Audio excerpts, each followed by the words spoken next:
नमस्कार दोस्तों, आप सभी का स्वागत है हमारे YouTube चैनल द PLS पर। आशा करता हूँ कि आप सब स्वस्थ होंगे, मस्त होंगे और जबरदस्त होंगे। आज है 28 सितंबर और 28 सितंबर से रिलेटेड जितने भी करंट अफेयर के क्वेश्चन बनेंगे उन सभी के बारे में आज हम इस वीडियो में चर्चा करेंगे। तो इस वीडियो में अंत तक बने रहिएगा और हमारे वीडियो को लाइक, शेयर और हमारे चैनल को सब्सक्राइब कर दीजिएगा। तो आज के दिन हम लोग 28 सितंबर को वर्ल्ड रेबीज डे मनाया जाता है। वर्ल्ड रेबीज डे अर्थात विश्व रेबीज दिवस।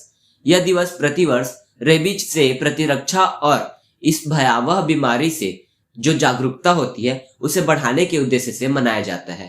रेबीज क्या है? तो रेबीज एक तरह की बीमारी है जो वायरस से होती है। वायरस अर्थात विषाणु से होती है। यह मुख्यतः पशुओं की बीमारी है जो संक्रमित होने पर मनुष्यों में भी फैल सकती है। जब भी कोई कुत्ता, चमगादड़ या ऐसे कोई जानवर जो रेबीज से संक्रमित है वो मनुष्यों को काट देते हैं तो उनके लार की सहायता से यह बीमारी हमारे शरीर में पहुंच जाती है और इससे मनुष्य में भी रेबीज का खतरा बढ़ जाता है। इसे अलर्क या जलांतक भी कहते हैं। और इसका अगर लक्षण की बात करें तो इसके लक्षण है हिंसक गतिविधि अर्थात मनुष्य हिंसक टाइप से गतिविधि करने लग जाते हैं, अनियंत्रित उत्तेजना और सबसे बड़ी बीमारी पानी से डर अर्थात हाइड्रोफोबिया हो जाता है, जो पानी से डर लगने लग जाता है। अब अगर इसके लक्षण की बात करें तो लक्षण प्रकट होने के जस्ट बाद से जो रोगी होते हैं उसका रेबीज के कारण जो परिणाम होता है वो लगभग मौत ही होता है। अगर इससे बचने के लिए बात करें तो इससे बचने का उपाय बस एक ही है कि एक एंटी रेबीज नामक टीका आता है जिसे उस मनुष्य को लगाया जाता है जिसे कोई कुत्ता या चमगादड़ काटा हो। इस वैक्सीन को एंटी रेबीज वैक्सीन या अलार्क निरोधी वैक्सीन कहा जाता है। इसे फ्रांसीसी वैज्ञानिक लुई पास्चर ने खोजा था और इस टीके की खोज के कारण ही लुई पास्चर का टीका इसे कहा जाता है। और इनके ही जो मृत्यु तिथि है 28 सितंबर, इस दिन वर्ल्ड रेबीज डे या विश्व रेबीज दिवस मनाया जाता है। तो यह था आज के दिवस की थोड़ी सी जानकारी। अब चलिए आज की इस वीडियो की शुरुआत करते हैं।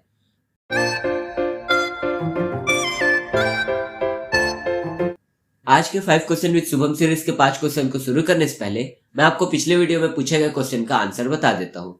पिछले वीडियो में मैंने क्वेश्चन पूछा था ग्लोबल स्टार्टअप इकोसिस्टम रिपोर्ट 2021 में भारत का बेंगलुरु शहर किस स्थान पर है?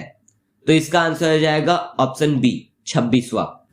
दुनिया के टॉप 30 स्टार्टअप इकोसिस्टम रैंकिंग में शामिल होने वाला देश का एकमात्र शहर बेंगलुरु शहर बन गया है और यहाँ पे टॉप 30 में बेंगलुरु शहर आया है 26वें रैंक पे। और भारत का जो एक और शहर है दिल्ली, ये शहर 36वां रैंक मिला है। और अगर इसी सीरीज में हम लोग पहले, दूसरे और तीसरे स्थान की बात करें तो पहले स्थान पर सिलिकॉन वैली है जो कैलिफोर्निया में स्थित है, और दूसरे स्थान पर न्यूयॉर्क सिटी है और तीसरे स्थान पर लंदन है। तो ये 3 स्थान इसमें पहले, दूसरे और तीसरे स्थान पर है। इसे जारी कौन करता है? स्टार्टअप जेनोम नाम की एक संस्था है जो इसे जारी करती है। तो ये था पिछले वीडियो में पूछे गए क्वेश्चन का आंसर। अब आज के 5 क्वेश्चन विद शुभम सीरीज के 5 क्वेश्चन की शुरुआत करते हैं। आज का पहला क्वेश्चन ये है, किस राज्य के नागा कुकम्बर को भौगोलिक सांकेतिक चिन्ह दिया गया है?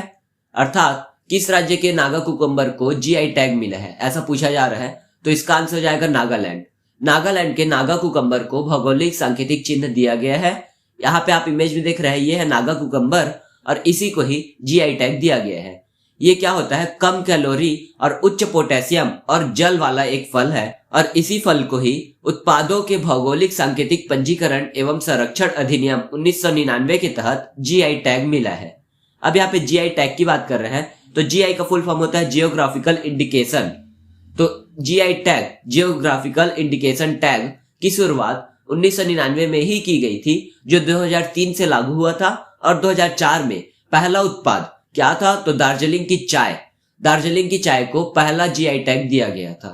अब यहाँ पे जीआई टैग से रिलेटेड एक और करंट अफेयर की बात करें तो हाल ही में मणिपुर के 2 उत्पादों को जीआई टैग दिया गया था। क्या क्या उत्पाद थे? तो तामेंगलोंग संतरा और हाथी मिर्च, ये 2 उत्पादों को जीआई टैग दिया गया था। तामेंगलोंग संतरा एक संतरे का प्रकार है जो केवल तामेंगलोंग जिले में ही मिलता है जो मणिपुर में स्थित है।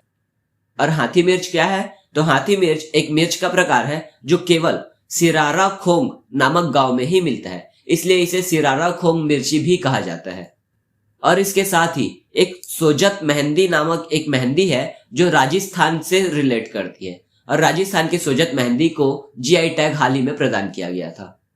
अब यहाँ पे नागालैंड की बात हो रही है, तो आप मैप में दिख रही है नागालैंड राज्य, और नागालैंड की कैपिटल कोहिमा है। यहाँ के सीएम नेफ्यू रियो है। यहाँ की गवर्नर जगदीश मुखी असम के गवर्नर है। इन्हें अतिरिक्त प्रभार में नागालैंड का गवर्नर का पद दिया गया है। नागालैंड भारत का एकमात्र राज्य है जहां लिंगानुपात ऋणात्मक में अर्थात माइनस में है। इसका मतलब यह है कि जो पुरुषों की संख्या है वो महिलाओं की संख्या से कम है, अर्थात महिलाओं की संख्या पुरुषों की संख्या से ज्यादा है। और नागालैंड में सिलोई झील, जुडो झील, ये 2 झील स्थित है। यहाँ इटांकी नेशनल पार्क भी स्थित है। और अगर एक और फैक्ट की बात करें तो नागालैंड की आधिकारिक भाषा अंग्रेजी है। तो ये था आज के पहले क्वेश्चन की थोड़ी सी जानकारी। अब आज के दूसरे क्वेश्चन को देख लेते हैं। आज का दूसरा क्वेश्चन है, हाल ही में गुलाब नामक साइक्लोन कहाँ उठा है? तो इसका आंसर आएगा ऑप्शन सी, बंगाल की खाड़ी अर्थात bay of Bengal. Bay of Bengal में ही गुलाब नामक साइक्लोन उठा है। इसका नाम गुलाब पाकिस्तान के द्वारा रखा गया है। अभी हाल ही में 3 तूफान आ चुके हैं। कौन कौन से तूफान? एक तौकते आया था जिसका नाम म्यांमार ने रखा था और यह गुजरात तट में आया था। एक दूसरा तूफान आया है यास तूफान, ओमान के द्वारा नाम रखा गया है। और अभी हाल ही में तीसरा तूफान गुलाब आया है जिसका नाम पाकिस्तान ने रखा है। जो कहां पे आया है? तो ये बंगाल की खाड़ी में आया है। और इससे प्रभावित राज्य कौन कौन से हैं? उड़ीसा, आंध्र प्रदेश और सबसे ज्यादा छत्तीसगढ़। तो इन सभी बातों को आप याद रखेंगे। और अगर आपको हमारे इस वीडियो का पीडीएफ चाहिए तो आप डिस्क्रिप्शन बॉक्स में दिए गए लिंक के माध्यम से हमारे टेलीग्राम ग्रुप में जुड़ सकते हैं, जिसमें आपको daily current affair, maths, GS, GK आदि सब्जेक्ट्स के कई सारे पीडीएफ आपको प्रोवाइड कराए जाते हैं। और अगर आपको कोई भी क्वेश्चन में डाउट हो तो आप डिस्क्रिप्शन बॉक्स में दिए गए व्हाट्सएप नंबर में आप मैसेज करके या रिक्वेस्ट करके हमारे व्हाट्सएप ग्रुप से भी जुड़ सकते हैं, जिसमें आप अपने डाउटफुल क्वेश्चन को भी रख सकते हैं। और अगर आपको हमारे इंस्टा आईडी से जुड़ना है तो आप इंस्टाग्राम में द PLS लिख करके सर्च करेंगे, जिससे आपको हमारी आईडी मिल जाएगी और आप उस आईडी को फॉलो करके हमसे जुड़ सकते हैं। अब आज का तीसरा क्वेश्चन देख लेते हैं। किस प्रसिद्ध होम्योपैथी डॉक्टर को अंतर्राष्ट्रीय प्रतिष्ठित पुरस्कार 2021 से सम्मानित किया गया? तो इसका आंसर आएगा डॉक्टर भास्कर शर्मा। आप इमेज में देख रहे हैं, ये है डॉक्टर भास्कर शर्मा। ये यूपी के एक डॉक्टर है जो जाने माने प्रतिष्ठित होम्योपैथी डॉक्टर है। इन्हीं को ही अंतर्राष्ट्रीय प्रतिष्ठित पुरस्कार 2021 से सम्मानित किया गया है। यह पुरस्कार किसके द्वारा दिया जाता है? WAC पीपल काउंसिल और WAC global human rights foundation, इन दोनों के द्वारा संयुक्त रूप से दिया जाता है। अब यहाँ पे WAC का फुल फॉर्म है वर्ल्ड अगेंस्ट करप्शन। इसी के द्वारा यह पुरस्कार दिया जाता है। अब आज का चौथा क्वेश्चन देख लेते हैं। FSSAI ने कब तक भारतीय पैक्ड फूड को ट्रांस फैट फ्री बनाने की घोषणा की है? तो इसका आंसर आएगा 2022 तक FSSAI ने भारतीय पैक्ड फूड को ट्रांस फैट फ्री बनाने की घोषणा कर दी है। अब यहाँ पे FSSAI की बात कर रहे हैं, तो इसका फुल फॉर्म होता है food safety and standards authority of India. इसकी स्थापना 2011 में की गई थी। इसका मुख्यालय नई दिल्ली में स्थित है और इसके जो अध्यक्ष है रीता तवेतिया इसके अध्यक्ष है। हाल ही में FSSAI के द्वारा तीसरा राज्य खाद्य सुरक्षा सूचकांक जारी किया गया था, जिसमें 3 सूची निकाली गई थी। बड़े राज्यों की सूची, छोटे राज्यों की सूची और केंद्र शासित प्रदेशों की सूची। तो बड़े राज्यों में टॉप पर गुजरात राज्य था, छोटे राज्यों में टॉप पर गोवा था और केंद्र शासित प्रदेशों में टॉप पर जम्मू कश्मीर था। तो इस फैक्ट को आप याद रखेंगे। अब आज का पांचवा और अंतिम क्वेश्चन को देख लेते हैं। हाल ही में भारत का सबसे बड़ा पॉमेटम कहाँ बना है? तो इसका आंसर आएगा उत्तराखंड। उत्तराखंड में भारत का सबसे बड़ा पॉमेटम बना है। पॉमेटम क्या होता है? तो पाल्म नाम का एक वृक्ष होता है जो वृक्ष की एक प्रजाति है और उसी की खेती के लिए एक स्थल की स्थापना की जाती है जिसे पॉमेटम कहा जाता है। यह पॉमेटम उत्तराखंड में 3 एकड़ जमीन पर बन रहा है। अब यहाँ पे उत्तराखंड की बात कर रहे हैं तो हाल ही में कई सारी चीजें उत्तराखंड में हुई है, जैसे कि भारत की सबसे बड़ी ओपन एयर फर्नरी का उद्घाटन उत्तराखंड में ही किया गया।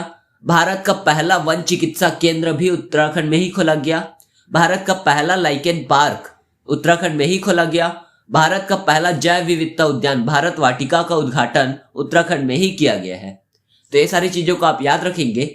अब यहाँ पे 5 क्वेश्चन विद शुभम सीरीज के 5 क्वेश्चन पूरे होते हैं। अब एक क्वेश्चन जिसका आंसर आप लोग कमेंट बॉक्स में देंगे और साथ ही इस क्वेश्चन का आंसर पूरे डिटेल से लिखने की कोशिश करेंगे। हाल ही में भारतीय सेना ने कहाँ विजय सांस्कृतिक महोत्सव लॉन्च किया है। तो इस वीडियो को हम लोग यही समाप्त करते हैं। अगर आपको हमारा वीडियो पसंद आया तो लाइक कीजिएगा और इस वीडियो को अपने दोस्तों में शेयर कर दीजिएगा।